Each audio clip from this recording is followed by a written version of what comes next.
Dans la biographie du jour nous vous faisons savoir celle de Modibo Koné, candidat à l'élection présidentielle du 29 juillet 2018. Qui est l'homme?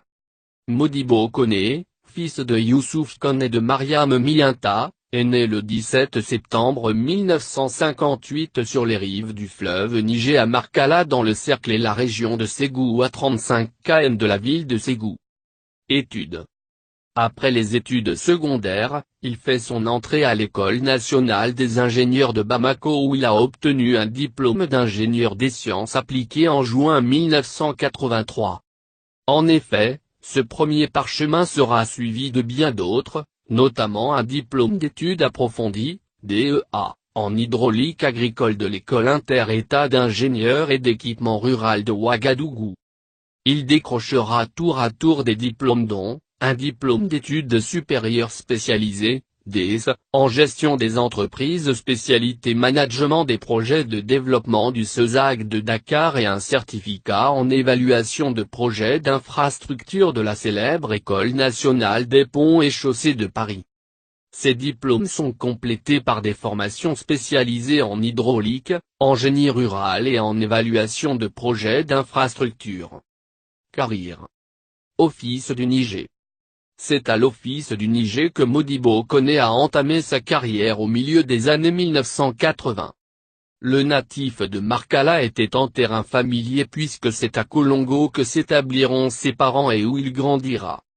Il servira dès 1984 à l'Office du Niger, en qualité d'ingénieur d'études à la direction générale et de responsable gestion de l'eau et des travaux dans la zone de production de Molodo avec environ 5000 a aménagés. Il occupera différents postes de responsabilité de 1985 à février 1995, date à laquelle il sera recruté par concours à la Banque ouest-africaine de développement, BAD.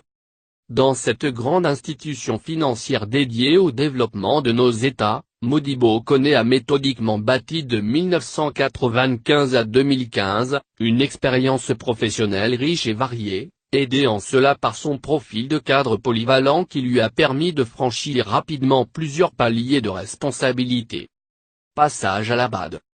Homme à la fois de terrain et de dossier, il a été responsable superviseur de 25 projets au Bénin, au Burkina Faso, en Côte d'Ivoire, au Mali et au Togo de 1995 à 1997, des projets qui représentent un portefeuille de centaines de milliards de FCFA et fut ensuite chargé du suivi des projets à la division des infrastructures et de l'ENRJ de 1997 à 2004.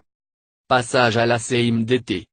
C'est donc nanti de solides références, d'une grande expérience et d'un riche carnet d'adresses que Modibo Koné fait son retour au pays natal pour prendre en main les destinées du géant de l'économie malienne, la CMDT pour laquelle les autorités maliennes nourrissent toujours de grandes ambitions à la faveur du Conseil des ministres du 23 décembre 2015.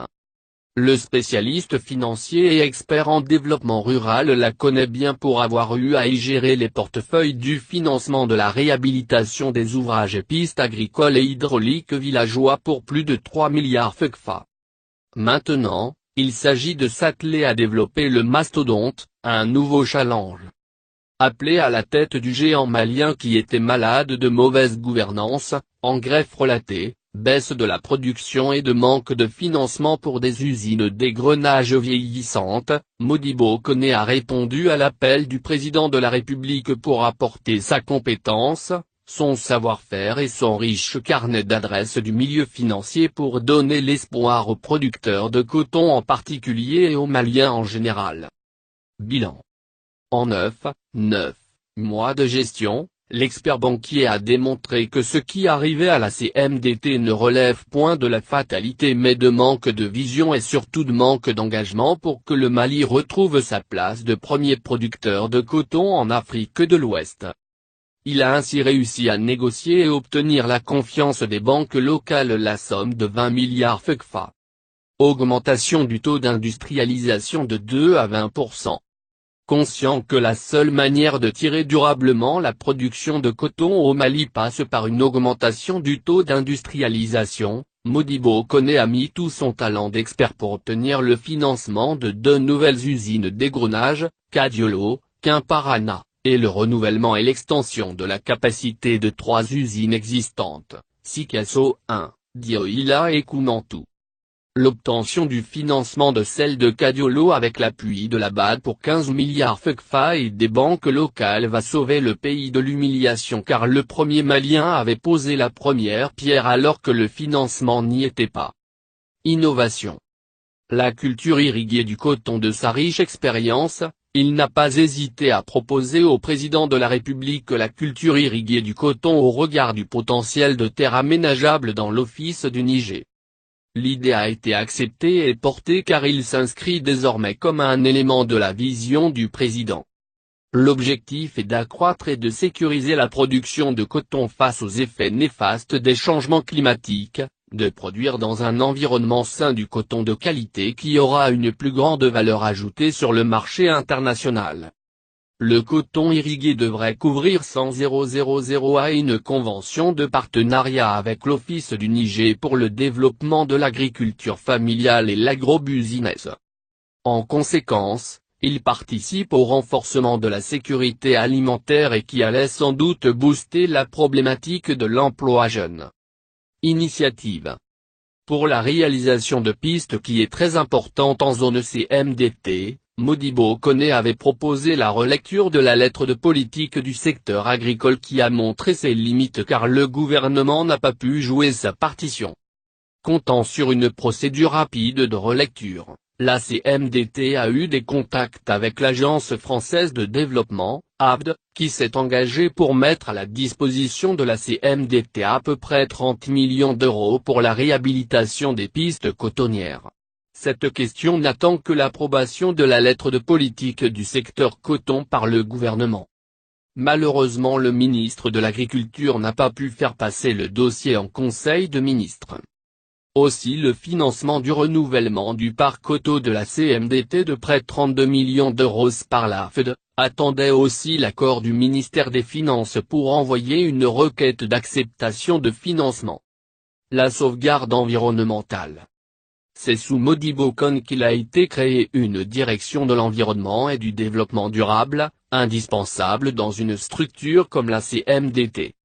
Une direction qui veillera à la sauvegarde de l'environnement dégradé par l'usage des engrais et des pesticides, et qui a même affecté en certains endroits des zones la qualité de vie des braves producteurs et de plus elle devra avoir ses ramifications au niveau de toutes les filiales pour faire en sorte que la structure puisse contrôler tout ce qui est effet nocif des produits chimiques et des intrants sur les sols, les eaux et les hommes. Ainsi l'expert a anticipé la sensibilité des banques qui exigent des études d'impact environnemental et social sur tout dossier de financement.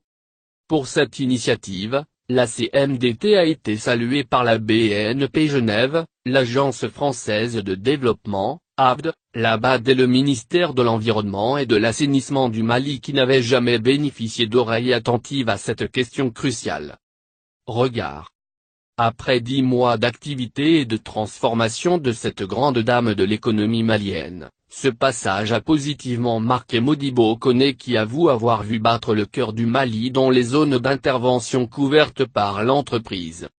Les tonnages records de la dernière récolte ont été annoncés alors qu'il était déjà retourné en toute humilité à la BAD où il occupe le poste de directeur de département, chargé de mission à la présidence de l'institution. Il n'a aucune amertume, seul un regret de ne pas avoir disposé de plus de temps pour poursuivre ses réformes. Dans la vie ce n'est pas toujours le semeur qui récolte, confesse-t-il. Quand vous lui demandez s'il ne ressent pas une frustration de ne pas avoir pu servir son pays jusqu'au bout, il vous répond avec encore un proverbe: c'est frustrant en effet, mais c'est à l'épreuve du feu que l'acier se laisse forger par le forgeron, les épreuves vous transforment. Cette frustration a fait grandir encore plus en moi l'amour de mon pays. Vie sociale. C'est un fervent croyant qui pratique avec dévotion sa religion, il respecte scrupuleusement les 5 piliers de l'islam et ne manque pas le Hajj et la Omra. Il est connu et reconnu pour son altruisme et pour les bienfaits qu'il répand autour de lui dans le silence et l'humilité, les réalisations communautaires et religieuses dans son village, les octrois de bourses, les dons pour les soins, les appuis divers et variés à la famille, aux compatriotes, aux collègues, aux amis sont légion, mais c'est un sujet qu'il n'aime pas aborder, répétant que le bienfait est toujours l'œuvre du Tout-Puissant. Il aime le sport et pratique régulièrement la marche à pied. La lecture est un véritable loisir pour lui et il affectionne être auprès des siens en famille dès qu'il arrive à se libérer de ses obligations professionnelles. Vie matrimoniale.